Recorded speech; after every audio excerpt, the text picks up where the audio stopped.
It's okay. I think this is not needed. No needed probably.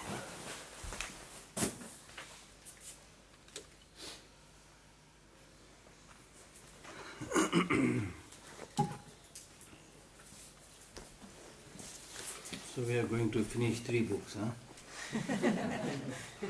The big one? The big one.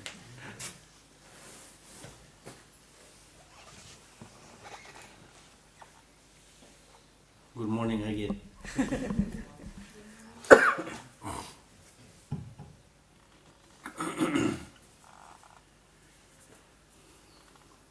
So,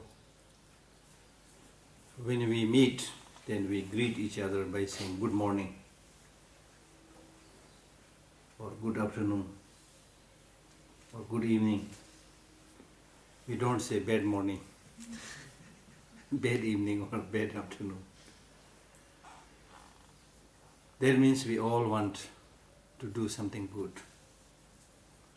something positive. Then also in our name, if you think about your name, everybody has a good name. Flower, Buddha, peace, whatever. Good name. So that also shows that we want to be good. We want to succeed, we want to flourish. So these are Dharma practices. Whenever you say good morning, it's not enough to say good morning, but make sure that you lead your morning in such a way that it's a really good morning for you and for others. That's Dharma. When somebody calls your name, nice name, you think, okay, my name is nice. But do I live in accordance with my beautiful name? Your name may be rose flower, which is full of fragrance, which is full of almost like open and smiling. But in your life, will you be like this? No rose. No fragrance. So therefore the purpose of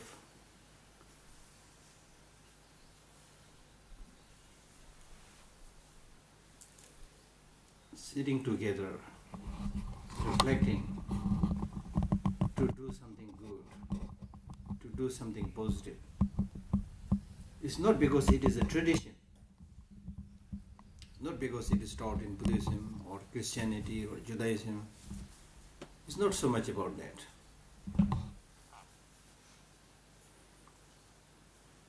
One Tibetan teacher, actually belonging to this century, he was a revolutionary and a great writer, great poet. He always has new thinking, new idea. So he wrote many beautiful poems. So in one of these poems he says, the legless earthworm moves in search of peace. The eyeless ant moves in search of peace. In short, the whole world is running a race in search of peace. As he is written, today if you see, everybody says I'm busy. Everybody is running. In ancient times, people even if they run on 2 legs, okay? Now that's not enough. Then we invented bicycle. That's not also enough. Then we came bigger vehicles. So not enough. Then we invented cars. Not quick enough. Then you have trains. Not quick enough. Now you have aeroplanes. Now people are thinking even among aeroplanes, let us have something which is quicker. Concorde, for example, in France, they came up with this aeroplane Concorde, I think, which was not very successful, but otherwise it would be quicker doubly quicker. Ordinary aeroplane would take 7 years, it would take 3.5 hours. And I saw this aeroplane Concorde once. So we are trying to run fast, very fast life. So with this running, and with this very busy schedule, what are we trying to achieve? That's the question. We need to think. I cannot answer this for you. Even Buddha cannot answer this for you. Or even if somebody can answer that for you, it may not be very convincing. Because you need to give this answer. Why am I running so much? Have you asked this question? And what was your answer? This is life. Huh? This is life. This is life, but what are you trying to achieve? That's the question. That's the question. This is something I have no answer for. Yeah, that's the microphone. A little bit louder. Yeah.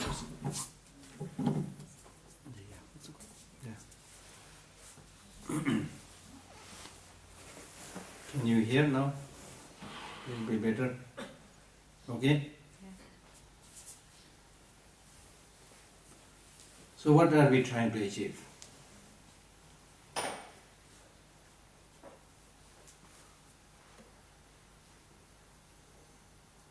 When we came into this world, we came crying, not smiling and laughing. If you look at that first moment of the act of the child after birth, the first act that the child does is crying. American children, Tibetan children, Chinese children, no difference. The first thing is crying. For me, that brings the whole message. There's a very important slogan that we made when we came into this world. So what do you think the child is asking? The child is asking something by crying. What do you think the child is asking?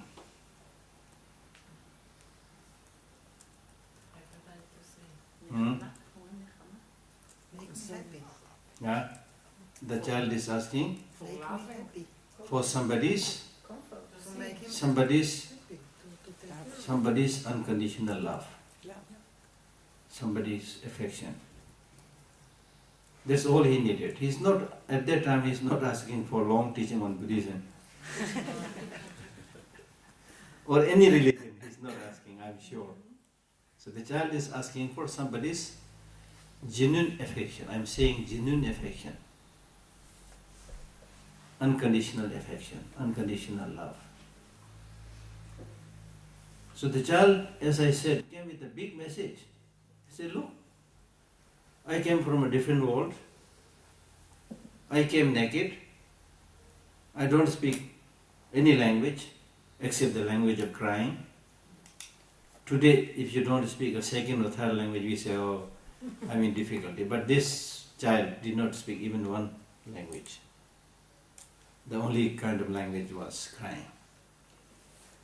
But by crying, the child is of everything available in the world. The child is not asking for a lot of wealth. I'm 100% sure about that. The child is also not asking for any religion or religious teaching. The child is asking for unconditional love and affection. The milk that comes from the mother is symbol of love. And now scientifically they say that if the mother's mood is not good, doesn't like to give the milk does not come properly. So there has to have this affection between the mother and the child, by which the mother gives the milk and the child takes it, and there is proper flow of the milk. So we have to remember this. The child came into this world asking for unconditional love. We all came with this slogan, not just me, you, a few people. We all came with this slogan. Belonging, today we call belong oneself this religion, that religion. this culture, that culture. But at that time, we were not talking about any culture, any religion. But we are talking about, we came with that, request for that basic spirituality. I call it basic spirituality. Asking for somebody's genuine love. So now the question is, do we as grown-up people today have that genuine love and affection towards each other? I'm afraid. Maybe there I should not be pessimistic, but much less. The love and affection that we give towards each other is small business kind of love. Calculating love. I give you this, you give me this. The mother never tell her child saying, you give me this, I give you. So that's called unconditional love, unconditional affection. So the very foundation of any culture, any civilization, any religion has to be that unconditional love and affection, which unfortunately in today's world is slowly becoming less. And the child, as I said, did not come into this world asking for a lot of wealth, money and so forth. But in our life today, the most important thing is money. Money makes me go. Money, wealth. And it's because of this desire to get money and wealth, we are so busy. We are not so busy sharing love and affection. We are busy to get money.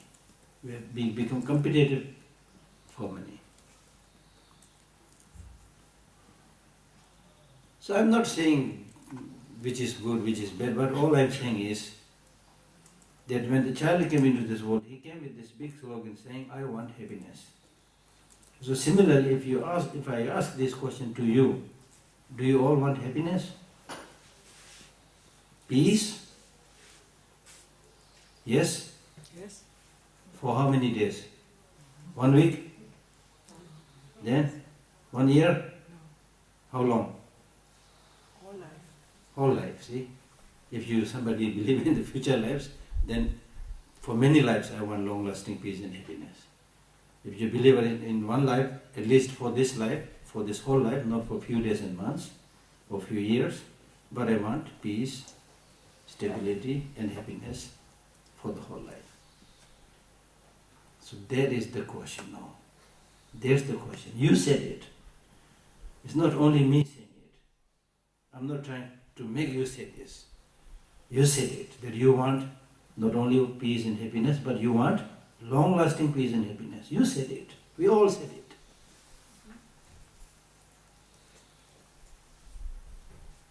And how you are able to say this? Did you learn this from any religion? No.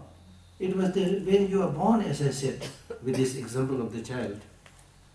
You are born like that, wanting that long-lasting peace and happiness, and not wanting smallest bit of suffering. We are born like that. So that's our natural call, the deep inner call. A call that came from many lives.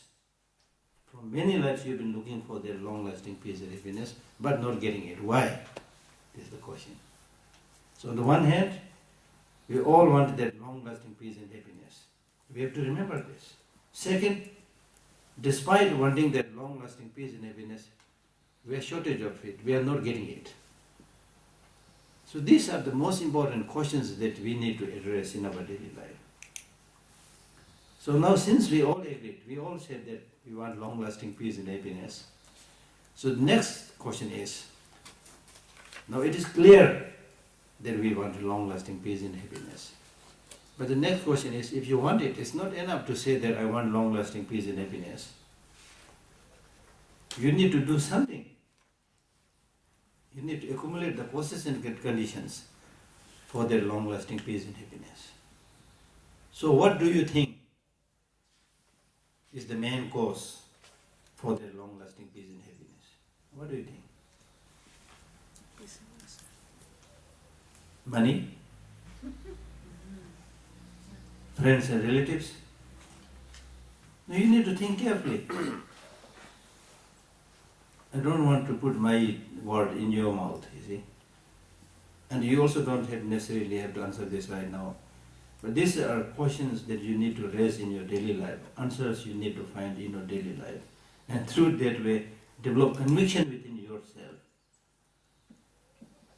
in accumulating those causes and conditions which would lead towards that long-lasting peace and happiness. So when we ask this question, what are the causes for their long-lasting peace and happiness? Money? Normally everywhere I go, people say, money? No, they say. Interesting. That's what we say. But what we do is different. How we live is different. What we do and how we live shows that money and wealth is the most important thing. And for that you are ready to work like anything. But for that source which is really the cause and condition for their long-lasting peace and happiness, they are very reluctant to do anything for that. So there is a contradiction between what you want and what you do. What you want and what you do, therefore you get all these kinds of problems, difficulties. You are not able to find the solution. So that's the problem. So now if you say that the long-lasting cause for peace and happiness is not money, do you think it is your friends and relatives? Is it your friends and relatives?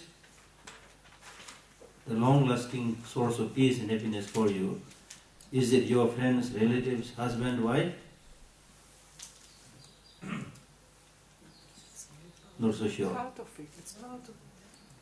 It's part of it. No, part I don't know. I'm asking you whether it is the it is the cause for long-lasting peace and happiness. No. One has to think. No. Then name and fame? Definitely not. The big heart.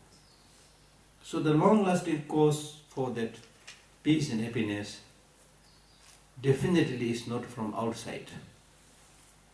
Not from what is outside of you.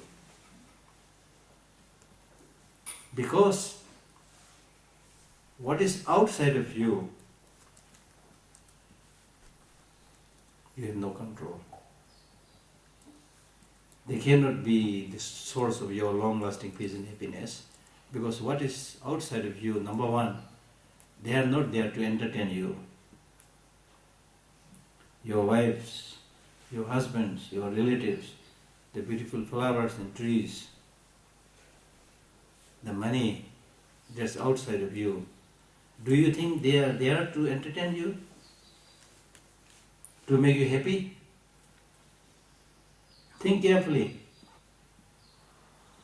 Your husband may be very good, but your wife may be very good, your brothers, sisters may be very good. But do you think their love is to make you happy? Sometimes. No. To make them happy.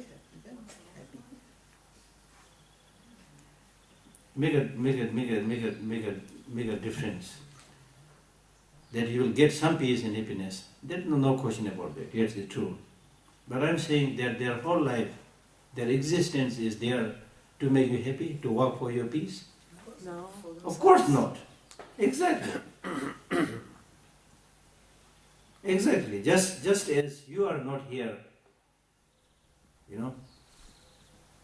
to entertain people or to make their life happy and peaceful. If we become Buddha, then maybe we can do that, but I'm talking about ordinary people. So one, what is outside of you, they are not there to give you that long-lasting peace and happiness. Two, what is outside of you, you have no control. So how can you expect that long-lasting peace and happiness from something over which you have no control? Like for example, the wind. Right now the air wind is very nice, very gentle. But if suddenly there is a hurricane, do you have control over that hurricane? Do you have control over that flood? Do you have control over that earthquake? Or all the changing situations, events in the country? Do you have control over all this? So they don't happen seeing whether you will like it or not. The trees don't grow thinking whether I will be liked by other people or not. So you have no control.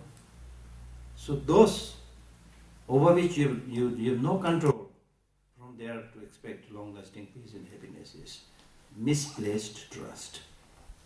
It's wrong. It's like gold is found here, the gold mine is found here. But if you search here day and night, hoping to get gold, will you get gold? No, because gold is here, not there. So you are seeking that long-lasting peace and happiness in the wrong place. I'm not saying that you will not get some kind of peace or some kind of happiness, some kind of pleasure. Of course you get from outside. But I'm talking about reliable long-lasting peace and happiness. This is important. Because small happiness, peace we have experienced, at least according to Buddhism, small peace and happiness we have enjoyed countless lives. But there is not much improvement. You die and live a life, experience suffering, happiness, then again take birth, experience that, then die. Almost like same situation. So in Buddhism, what we are trying to do, and what the question that is being asked is it possible to get a little bit more stable peace and happiness? Non-fluctuating peace and happiness. A state of peace and happiness from where you will not fall down easily. But our ordinary happiness is mixed with so many things. Today you are very happy, tomorrow you are unhappy. This kind of happiness, pleasure we have experienced so many times in the past and also in this life. And not only that, you have said that you want long-lasting peace and happiness. It's a very important project. The most important project, I would say.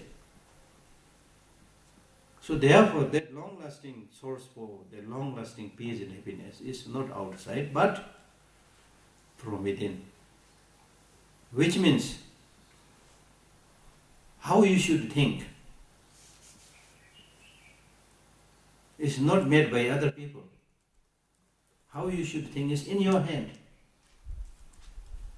And with the changing situation, changing relationship, changing friendship, how would you react? How you should think. The changing relationship, the changing event you may not be able to control. But how would you react? That is in your head. This is a very important point. How would you react to the changing situation? Breaking relationship. How would you react when you encounter sickness? What should be your mental attitude when you face death? When some of the family members die, the death you cannot stop. Becoming sick, you try your best, you may get less sick if you're careful, but otherwise one day or the other you might get sick. So in those times of difficulties and problems, how you would react is in your head. So instead of worrying about those things over which you have no control, it is important to think about your own mental attitude and mental perspective over which you have control. Over which you have control. So therefore the whole Buddhist teaching is in accordance with the law of nature. The Buddha very clearly said that I am not inventing something. I am not inventing something which is against human nature. I'm simply telling you what I have discovered. And what he discovered was the law of nature. The law of nature will not change. And even the Buddha said, even I am gone, the law of nature will function exactly like that. So it is not something that I have invented. So therefore, if you want to get that long-lasting peace and happiness, what is really important is to be able to transform your mental attitude, transform, to change, adapt your attitude in accordance with the reality, in accordance with the law of nature, which means in accordance with reality.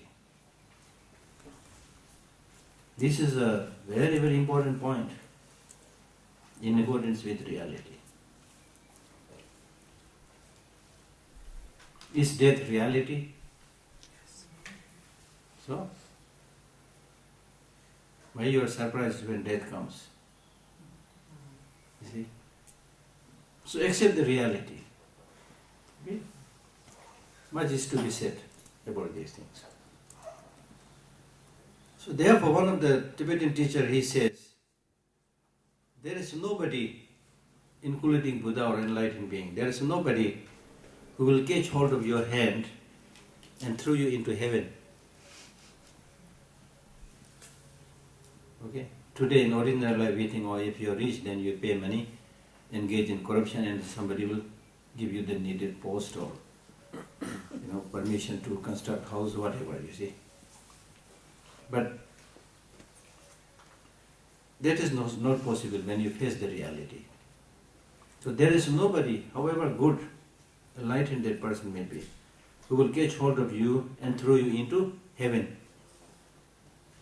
Similarly, there is nobody, however bad and negative, your enemy, your sworn enemy, who will catch hold of your leg and drag you into hell.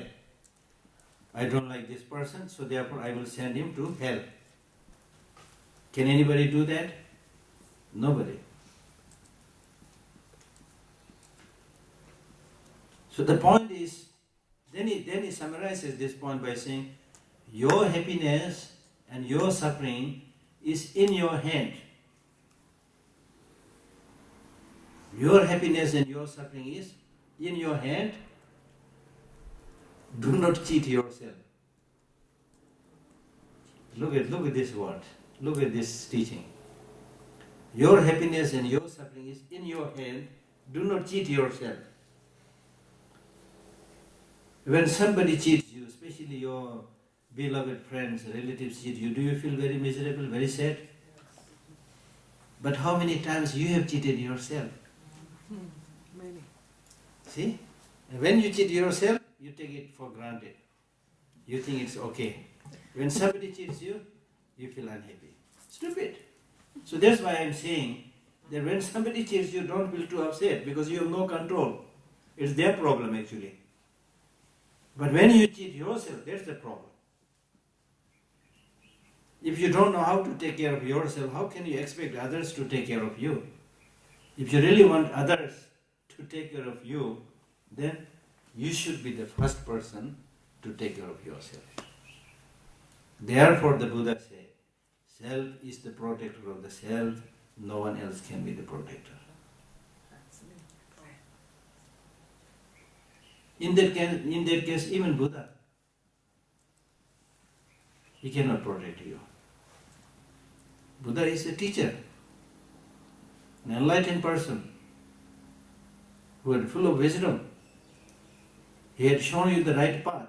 But if you don't follow the path, if you don't practice the path, if you don't do your homework, like in a school, then you cannot pass. You will fail.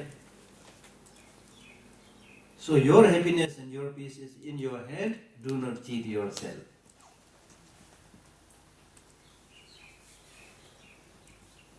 Ordinarily speaking also, when we meet, okay, stay together for a short while, have a nice cup of tea, or whatever. Then we separate. And when we separate, what do we say? Bye, take care. Don't you say? Bye, take care. We say bye, take care. We don't say bye, I will take care of you. Even in ordinary language, this is exactly what the Buddha said. Self is the protector of the self. No one else can be the protector.